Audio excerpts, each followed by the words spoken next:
Hello everyone, welcome back in মিষ্টি Prius another mini blog. আশা করছি তোমরা সবাই খুব ভালো আছো আর আমরাও খুব ভালো আছি। সকাল সকাল ঘুম থেকে উঠে তো খালি পেটে খেয়ে নিলাম চিয়া সিডস। দেন তো চলে গেছিলাম সোজা ঠাকুর ঘরে ঠাকুর প্রণাম করতে। নিচে এসে বসলাম এক কাপ গরম গরম চা নিয়ে। এদিকে তো আমিও রেডি হয়ে বেরিয়ে পড়লাম কলেজের উদ্দেশ্যে। আর এদিকে তো আমিও সকালে ব্রেকফাস্ট করে বেরিয়ে পড়লাম স্কুলের উদ্দেশ্যে। আর আজকে তো আমরা দুজনে টিফিনে নিয়েছিলাম পাস্তা। আর আজ কলেজ ছুটির পরে কলেজের পাশে শিব মন্দিরে দেখি শিবরাত্রির উপলক্ষে খাওয়ানো চলছিল।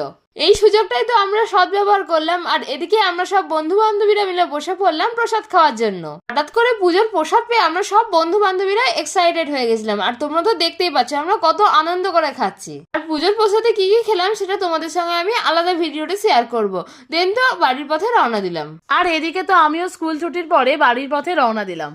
দেন তো বাড়ি ফিরে ফ্রেশ হয়ে বসলাম লাঞ্চ কমপ্লিট করে নেওয়ার জন্য। আর ওদিকে তো বোনকে ফোন করে শুনি সে শিবরাত্রির প্রসাদ খাচ্ছে। আর এদিকে তো আমি আর মা লাঞ্চটা কমপ্লিট করে নিলাম। এদিকে তো বিকালবেলা আমরা তিনজন মিলে সেজে গুজে রেডি হয়ে গেছিলাম আমার আম্মা বাড়িতে।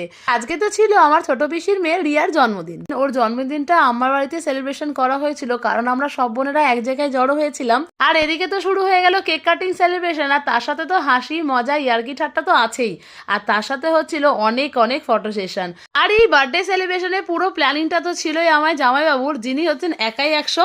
আর এই বার্থডের মেনু আর রান্না বান্না পুরোটাই তো দেখেছে আমার জামাইবাবু। দেন তো আমরা বসে পড়লাম খাওয়া দাওয়া সারতে। আর প্রত্যেকটা রান্নাই তো হয়েছিল দুর্দান্ত। So that's it for today, bye bye.